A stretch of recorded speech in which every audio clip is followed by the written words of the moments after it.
There's something almost funny about how we talk about death in this culture. We'll plan weddings right down to the napkin color. We'll spend weeks researching vacations and have entire group chats dedicated to fantasy football. But ask someone if they have an advance directive, and everybody needs to circle back later. The truth is, most of us know these conversations matter. We just don't know how to start them, or we think we have more time. We worry that talking about death will somehow make it feel too real. But avoiding the conversation doesn't make the hard moments disappear. It usually just leaves the people we love trying to piece things together while grieving at the same time. Today's guest, death doula Lauren Ponder, helps people approach these conversations with a little less fear and a lot more intention. We talk about why we're so uncomfortable discussing death, what happens when nobody has a plan, and how preparing ahead actually be one of the most loving things that we do for each other. And honestly, this episode ended up feeling a lot less like a conversation about death and a lot more like a conversation about care. If you listened to our very first episode, you might remember me talking about the death party. That was a party I planned with my family. Lauren basically helps people have those conversations professionally and puts them into motion. Today, we're diving into her work, the idea behind Death Over Dinner, and her company, With Love Events. We touch on why avoiding the topic of death might be costing us more than we realize. Let's get into it. Hey, Lauren, welcome in. I'm so excited to chat with you today. Hello. Thank you so much for having me. So you and I started chatting a little while ago because I did something with my family that I called a death party. And I gathered everybody together and I said, you guys need to make some PowerPoints and think about these few questions. And we're going to talk about death. This is the very first episode of the podcast that we dive into. And so this is something that you do professionally, plus a lot more. So tell me about what you do. Yes, thank you. Yeah, I am an end-of-life planner, and that means that I do a lot of things related to helping people plan for end of life. So I hope that everybody living well without a terminal diagnosis is having these conversations and talking to people. And so I help people have those conversations with their family. But then I'm also found by people who are approaching their end of life, either from a terminal diagnosis or just from age, from living a great long life. And I also help them have conversations about their wishes, about what's important to them, about what their legacy is as they reach end of life. So it can mean a lot of different things. But the main thing I want to do is help people have these conversations. Yes, that's something I'm passionate about because once we finished the conversations with my family, we all left feeling so much better. Yep. Even though it was a little hard, even though it was a little awkward, and there were some tears at points. In the end, we were all so glad that we had this conversation. So I'm a big advocate of that too. I think it's definitely necessary to have with your family or your emergency contacts. Mm-hmm. What was the moment that you realized this is what I need to be doing? This is my calling. Yeah, I have always been interested in funeral traditions. And so even as I want to say I was in 7th grade, I had 2 grandparents die. My dad's dad and my mom's mom died 24 hours apart from each other. And my parents went to those separate funerals in different parts of the country because we're a military family. So I didn't grow up near these people. But even though I didn't have a very close grandparent relationship with them, I was still really interested in my parents leaving for these events and what that meant and what those would look like. And so I've been interested in funerals for a very long time. And there was a part of my career building in my 20s where I actually considered becoming a funeral director. And at that time, it just wasn't the right time or the right fit. And then fast forward even further, when my mom was diagnosed with early onset dementia or early onset Alzheimer's, when she died, I again was like, why do we do funerals this way? Why did we not talk about this ahead of time? Why did we did not have any conversations, even when she was well, before she was really in the deepness of having Alzheimer's dementia. And so it was her death that really got me sparking again of like, I want to know more about why we don't talk about death and why we do death the way we do. And that then introduced me to this community that wants to change that and wants people to talk about death and dying more. And so that was really the point where I was like, oh yeah, I could see this as a space for me going into the future. So yeah. Wow. So I feel like I've always been interested in it, but there was a moment where I was like, okay, this is a need in our community too, right? Like not only do I think it is important, but also we aren't good at these conversations because we haven't been practicing them for at least a generation. Hasn't practiced having these conversations with each other. And why it's like, are we so bad at having these conversations? I really think most people, it's the fear of the unknown, or like speaking it into existence somehow. But I always like to say, you know, there is a saying in the death positive community of you don't get pregnant talking about sex, and you aren't going to die talking about death. So it's not going to speak it into existence having these conversations. But I think we have so many unknowns now, or just culturally, we don't really understand what happens in that process anymore. And so we just feel more comfortable like letting other people come in and take control of that situation. Whereas just a few generations ago, grandparents were dying in the home, and the people, the family was taking care of the body and maybe even burying on the land.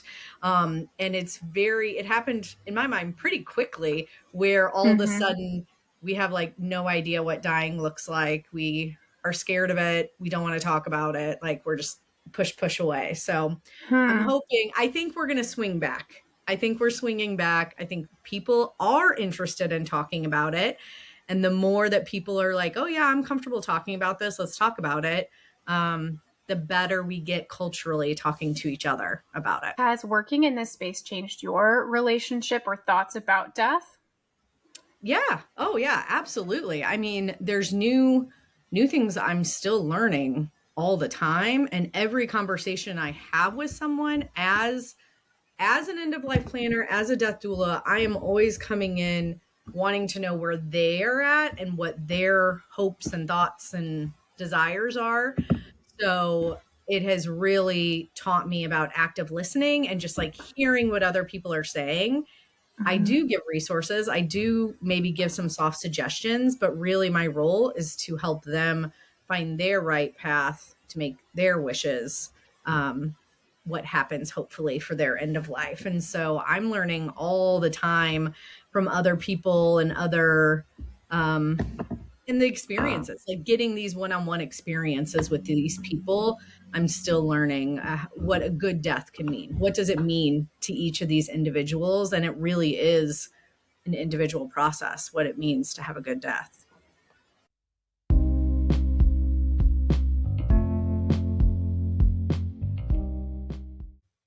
Voice is hosting its very first trivia night, and trust me, you're gonna want to be there.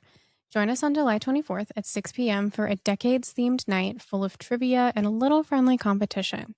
Pick your era and own the look. Costumes are encouraged, but not required. And honestly, one of the most competitive parts of the night might be the snacks. It's bring your own food and drinks, and there will be prizes for the coolest spread. So grab your team, brush up on your pop culture knowledge, and get ready for a night you won't forget. Tickets and more information at voicestl.org/trivia night.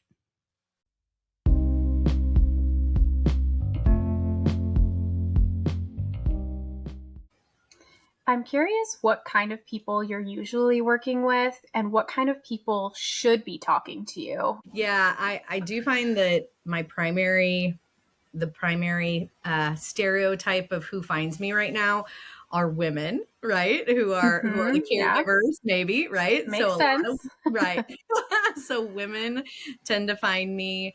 And it has been kind of this middle age era where some of those people have been people with terminal diagnosis who are looking for guidance and someone to talk to openly without judgment and maybe help have those conversations with their families.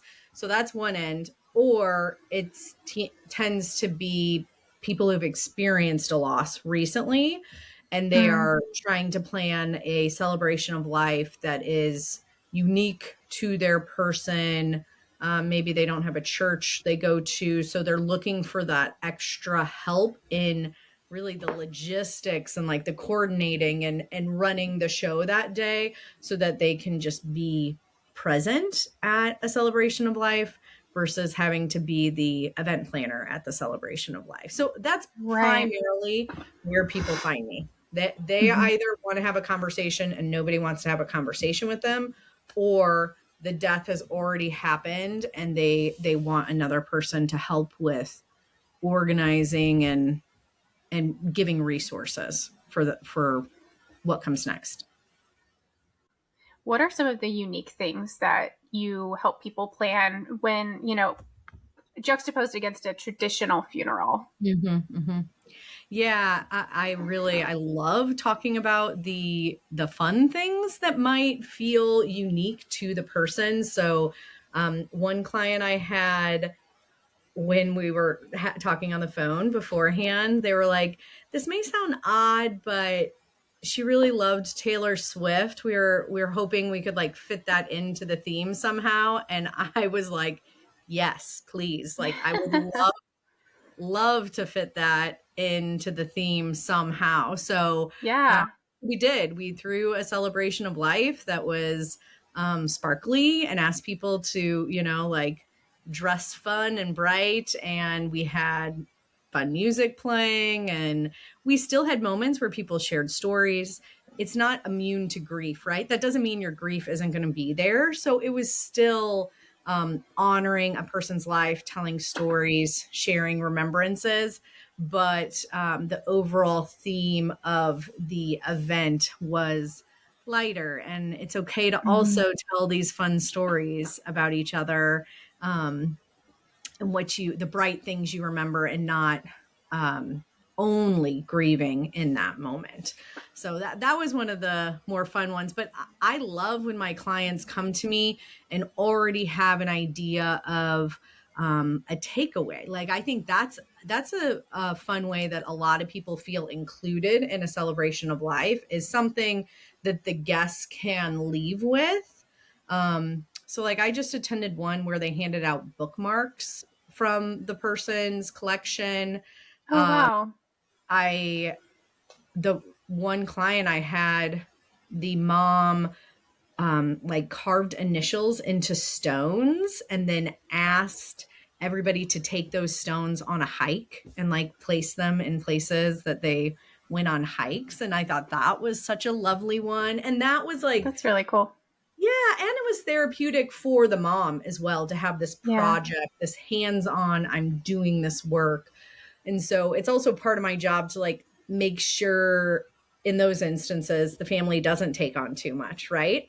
But whatever they want to be hands-on with, they should be hands-on with. And I'm there to be hands-on when they've had too much or they need an extra hand in that. So, or to tell them it's okay to ask for help from other people, because usually people want to be involved. The grieving people want to be involved in those rituals in whatever way they can be. So, so there's a lot of interesting, really special ways that people can incorporate a little bit of joy into these events that maybe traditionally, like I grew up Catholic, so like a Catholic funeral isn't necessarily joyous. It's a good ritual. I appreciate the ritual of it. I appreciate that there's a roadmap.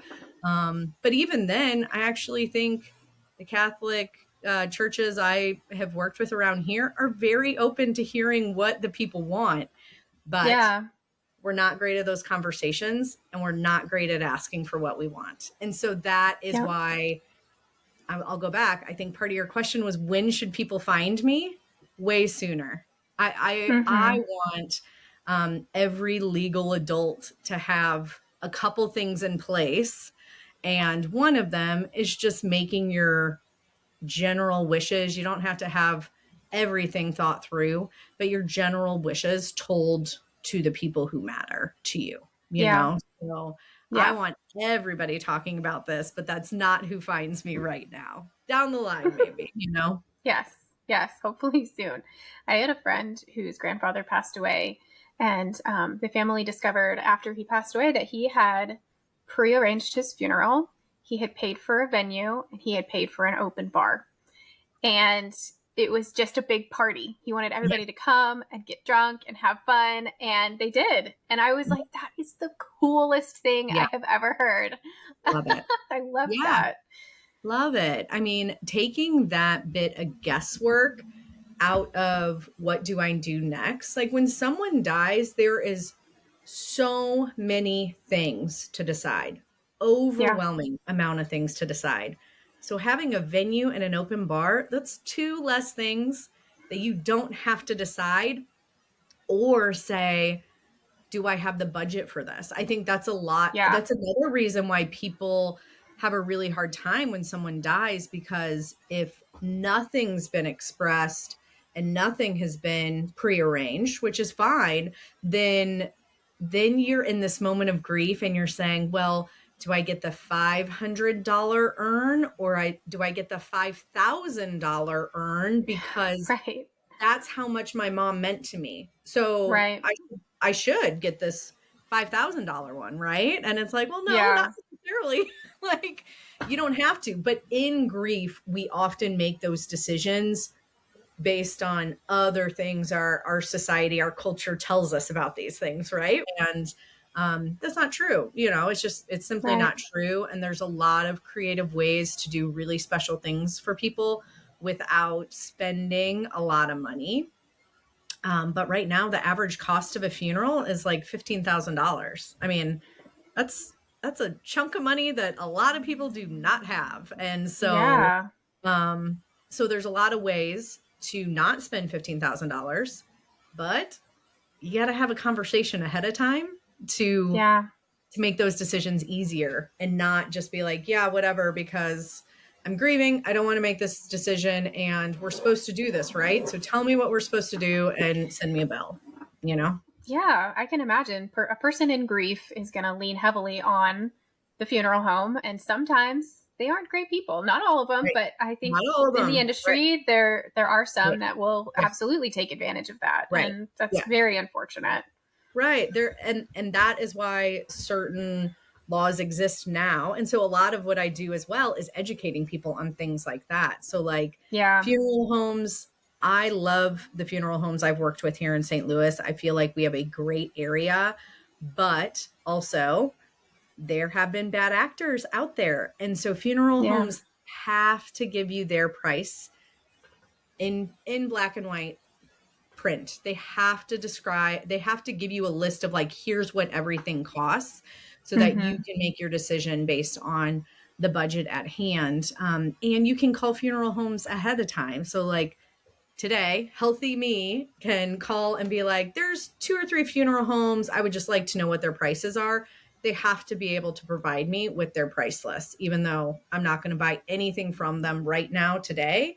And that's what I encourage people to do, especially in their final chapter of life, of like, if you know of a couple places that you have been to a funeral, you like that place, or you liked those people there, call and get the prices.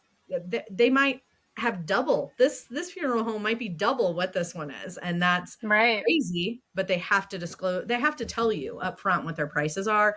And every funeral home I've worked with in this area has been very upfront with that. They'll tell you exactly what their prices are today. And it's more transparent than it was years ago. So they're making changes. And I don't think the funeral home industry is a bad industry. I think there's a lot of really kind people in it. But if people don't ask questions ahead of time, then they don't know what they're getting into. Right. When we were having the death party, my mom has always said, when I go, just do whatever. Just, I don't care. It doesn't matter. Whatever works for you guys, whatever's most affordable.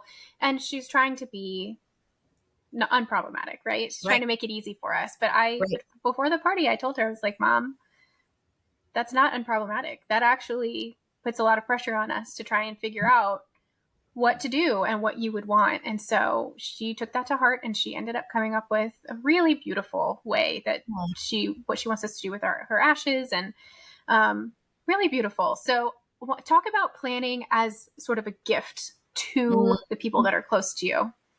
Well, yeah. So do you have siblings? I have to ask. I have one sibling. Yes. Yeah. And so that is the gift, right? I told my dad that as well, because he's said the same sort of thing of like, well, just split everything 3 ways. And I'm like, yes, thank you. Yes, thank you. And you can't tell just one of us the things and like then make us the person to describe that to the others, because not that we don't love and trust each other. I have a great relationship with my siblings. But in that grief moment, it's not going to be as easy to communicate with each other because we're all grieving. So you need to give us the gift of what you want to all of us at the same time. So we are all on the same page, and hopefully many years down the road, when we actually have to act on this, we can point back to this and say like, oh yeah, remember we did that thing with Dad, and this is what he said at that time. And so we were all there. We all heard it. Right. Yeah.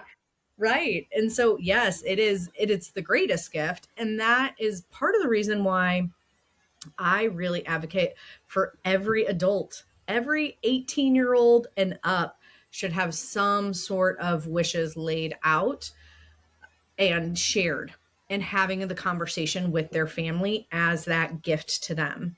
Like, I can't imagine losing a child, even an adult child, and having like zero clue what they wanted. I think that would be so stressful, like so unbelievably hard to come up with, make all these decisions. And so having those conversations, even if they're baby conversations, is a gift to the people that remain when your time comes, and we just never know when that's going to be.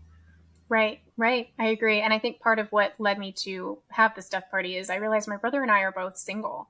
So I feel like you usually would have these conversations with your significant other, but I was like, if something happens to me, if I end up dead on the side of the road, like nobody's going to know what my wishes are currently or anything to do with my kids or whatever. So I was like, I need to have this conversation, and my parents are getting older. I need to know what they want. We're all just going to sit down and talk about it.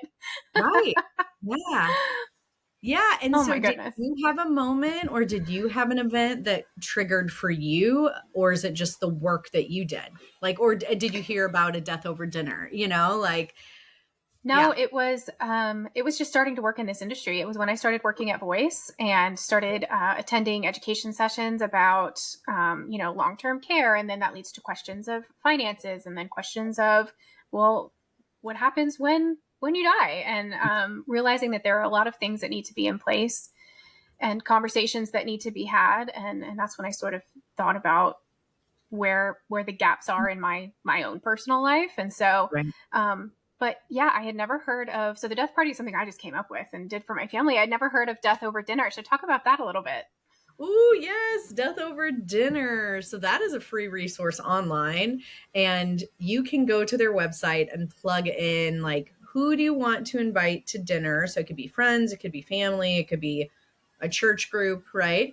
And then you answer a few questions about what you want to talk about at the dinner. And then it will spit out for you an invitation. So like a template invitation, and then 3 assignments. So it'll give you something to listen to, something to watch, and something to read.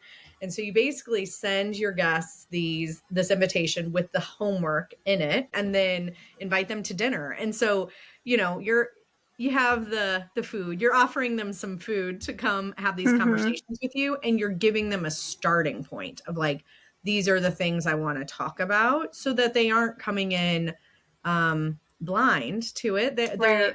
They have kind to of come prepare to a little it, bit. right, with a little bit of Yeah. openness to that conversation. But yeah, so I recommend that website quite a bit to people when they're like, I'm struggling to have conversations, because I love that it gives like a podcast to listen to or Mm-hmm. a news article or whatever. And it just helps get the conversation rolling.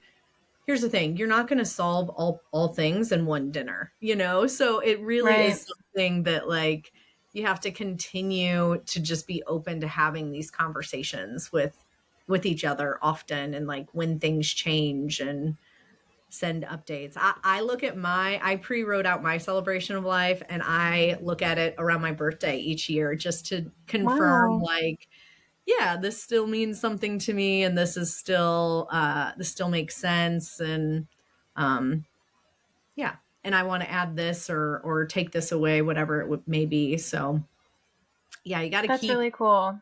keep chatting with people about it, keep evolving, because life changes, right? Like, Yeah. 18-year-old me isn't choosing the same things as 44-year-old me is choosing. Sure. Yeah. Yeah. When we concluded our death party, I was like, okay, we're going to have this again in 5 years and again in 10 years, because things are going to change. Yeah. My kids will be adults, and, Right. Yeah. So yeah, we've got to update and make sure everybody's still on the same page. Do you still want that DNR or no? Right.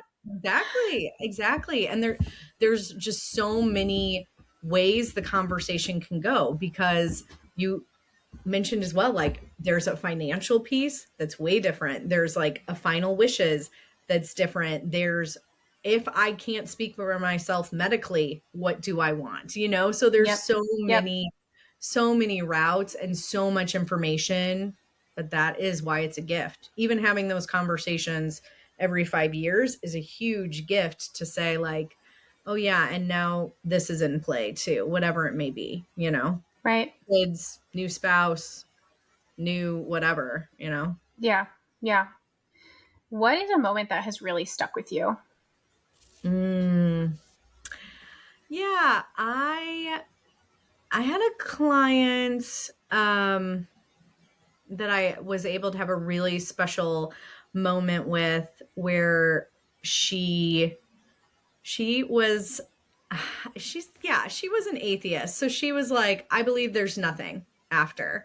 And I was like, okay, that's cool, and she's like, but what if there is something? And I was like, yeah, what if? What if? Yeah.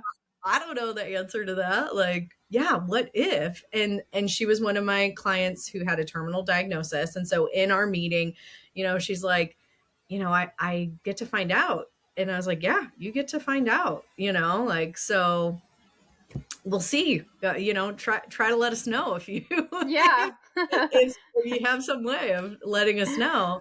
And so then as she was approaching her death and in some active dying, she had a moment where she was able to speak with us, and she asked me if she was dying, if it was time. And I was like, I can't tell you exactly when you're going to die.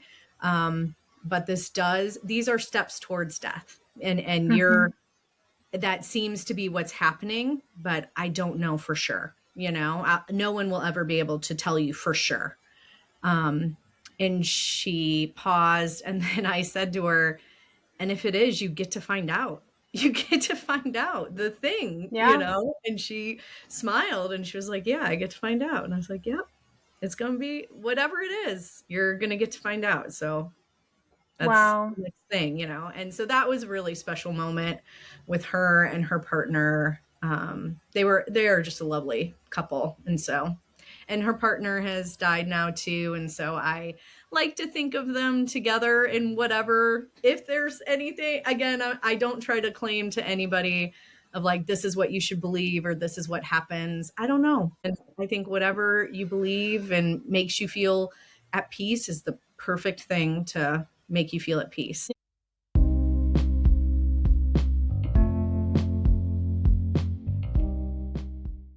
Trying to figure out long-term care can feel overwhelming fast. That's why Voice created Voice Connect.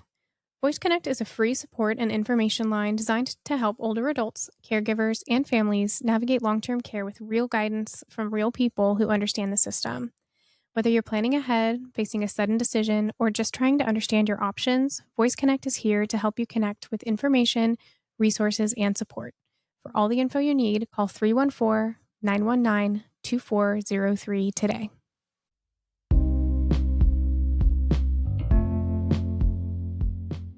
I was reading your website, and we have to talk about Swedish death cleaning. Yes. What is it, Lauren? What is it?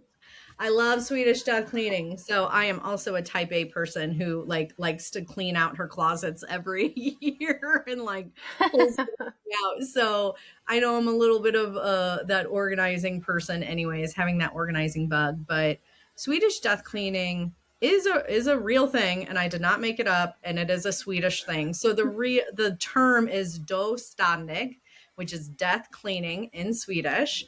And so it's really an intentional organizing and letting go. So it is the purpose of decluttering, and that can make a space, especially for an older adult, more accessible, easier to navigate. So there's some real logistical benefits to cleaning out a space so you only have what you really need and want in your space. But the Swedish death cleaning part of it, and that's why I stick with that name instead of just downsizing or organizing, is that in the process we are much slower, and whenever we have something that is a story that wants to be told, we listen to that story. So if I was just an organizer, I'd be like, are you going to read any of these books? If not, let's get rid of them, right? I'll take them to Goodwill. But when I go through books with clients, we literally look through every single book if they want to, right? And I hear the stories about why they had that book or why they liked that book. Or, this was an old boyfriend from the 70s, whatever it may be. So it's a much slower process. It's a lot more storytelling. And then that gives me an opportunity as the assistant in that to say, well, I wonder if that boyfriend's still around. Should we send it back to him? Should we mail this back to him? Or would your next of kin want to hear that story? Or is this book or these books special to anybody else that we can actually gift to them from you? Where again, you can tell them why it was meaningful to you and why you would like them to have it, sort of thing. So a little more intentional too than even one of my close girlfriends was like, my grandma keeps trying to give me stuff every time I come over to her house. And she's like, and I feel really awkward about it. And I was like, oh, please don't. Just take it. Just whatever she's trying to give to you, just hear the story and receive it. Even if you don't want it forever, she wants you to have it for whatever reason. So hear that out. Give her the opportunity to tell you why she wants you to have it. And if the question is, or if the answer to that is just I don't want it in the house, okay, maybe that's not the thing to keep. But more often than not, there's going to be some story there as to why they think that person would want it. And so it is downsizing, it's decluttering, it's organizing, but it's a lot more intentional. It's slower. It's a lot of storytelling. And then hoping I get the things to the right place afterwards. So I never want anybody to get rid of anything that they are still enjoying, even if it's a painting on the wall. We don't need paintings on the wall, but if you enjoy that painting on the wall, we're keeping it. You're alive. You get to enjoy what's here. Right. But if it makes you happy to think so-and-so has always loved that painting, I would love to see it in their place. Okay, let's figure that out. Let's do that. Let's take you over there and you can help them pick a wall to put that painting on in their home, So it's more connected. And I take a lot slower approach and time with it. So it's things that people can do with their families, but sometimes that dynamic is hard, right? And so other times I'm like the third person trying to help people understand where the other person's coming from, as far as like, this is why it's important. This is why we do this, you know? So sometimes it's hard for kids to do this with their parents. It's a little too close to home or a little too much, you know? Yeah. I can understand that for sure. What have these experiences and your work taught you about how people want to be remembered? Yeah, people want to be remembered, I mean, for the good we do, right? Not for the bad. And I think that's universal. I think that's with everybody, is like, we all try so hard, and no one is perfect, and everybody has made mistakes. And so that, as well, is something with celebrations of life, Swedish death cleaning, and just having these conversations of like, what is maybe not said yet, but you're thinking it and you've just had a hard time saying it. Like, it's say those things, because that can be a big release in our living life that can help us through that transition to death, of just saying those things that might be hard to say sometimes, even if you can't say it to the person. So in the end of life doula class that I teach, we talk about a lot of people hold on in those final death stages, maybe waiting for something. And you aren't always able to, like, especially if it's a person, like, have a conversation with that person, but just being the listener of what they would say to that person. That person may already be dead, or that person may be across the country, you know? And so it's like, tell me what you want to say. And, you know, it can give them a release of feeling like whatever bad they may have done could potentially be forgiven, or be something, a burden to them that the other person doesn't even think about, you know? So I really think everybody just wants to be remembered, have a legacy of like, I made a difference here. I did something. I was a positive, not a negative. And I think if we don't resolve that throughout our life, that can really weigh on people at the end of life. Yeah, that makes a lot of sense. Is there anything, what was the most unique, maybe it was the Taylor Swift one, but what was kind of the most unique like celebration or quirky ask that you have seen? Ooh, you know, the one that keeps coming to mind for me isn't actually one that I even did, but years ago when I started this, I met another celebration of life planner based out of Canada, and we've kept in touch all these years, probably going on 10 years now, actually. And she did one that was an 80s themed skate party. And I was just like, oh, that seems so fun. So again, like, they still had pictures of the deceased. They still shared stories and whatnot, but they encouraged everybody to dress up in like over the top 80s style. Like 80s prom basically is what the pictures looked like. And then they had it at a skate rink and like went roller skating. Oh my gosh. That is so cool. So I haven't had anybody ask me for a skate party yet, but I'm still hopeful that somebody somebody plan a skate funeral. I want to have a skate party. So that is amazing. Well, this is inspiring. I want to have like a badass funeral now. I need to figure something cool out. Yes, I know. I know. Well, and even like all these interesting ones, and then even when I look at my own, I'm like, oh, this isn't all that unique, you know? Like it's not a skate party. I'm like, why not? I don't know. Why didn't better ideas? Yeah, I'm like, why didn't I have this at I've just always loved the idea of Irish wakes, where people just like continuously share pints and tell stories, and it's again sad but fun, and and they usually last a very long time, and I love a long party.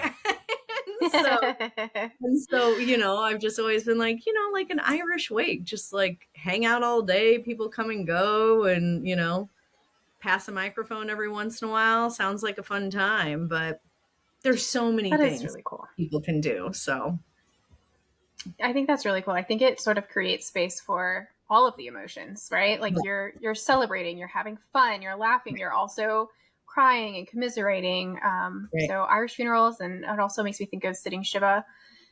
The uniqueness of the different types of celebrations that people can have is very cool.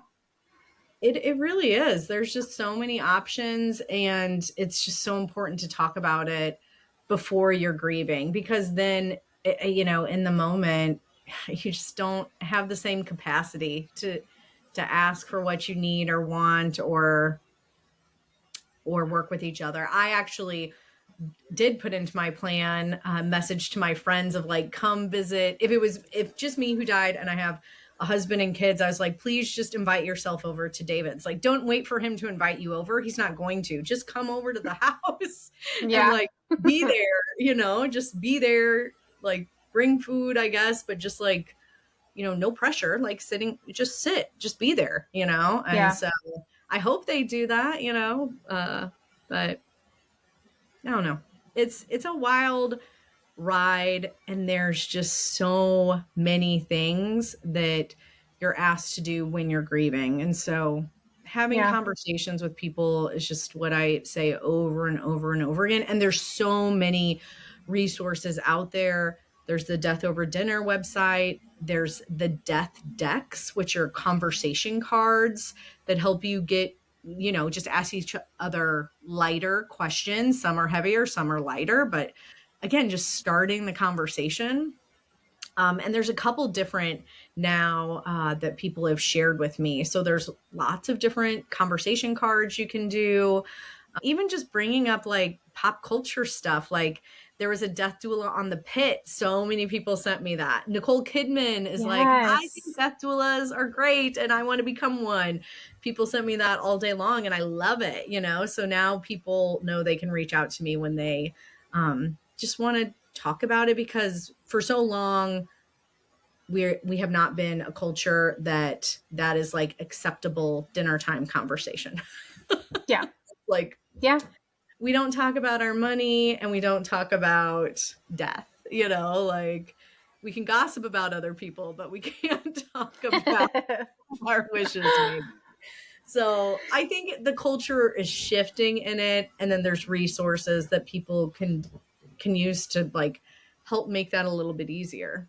A lot more people are interested in this than you would think, but there's not a lot of space to do it. Yeah. So if somebody is listening to this and thinking, I should do this, I should at least get in contact, ask the questions, what's the next step? Yes. I am happy to have a 15-minute conversation with anybody if they're just exploring, like, what does this mean? What would I do? And I'm happy to share resources. And so people can always reach out to me. I have a website, withlove.events, or on Instagram or Facebook. There's so many good resources in St. Louis. And even if I'm not the death doula for the right person, you know, like there's other people here that do this great work too. And so I'm always happy to help people find the right person for whatever they're looking for. Because really there's several death doulas in St. Louis and we all have kind of slightly different niches. And so there's a lot of love to go around in this death care community. Well, thank you so much for this conversation. I am in awe of what you do. This is so cool. And like I said, I'm so passionate about it.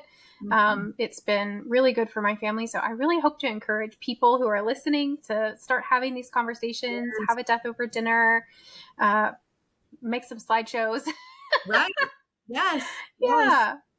Oh, thank you so much for inviting me to today. I love talking about these things. And so I'm just always so honored when somebody is ready to have a conversation. Yes, absolutely. Thank you so much, Lauren.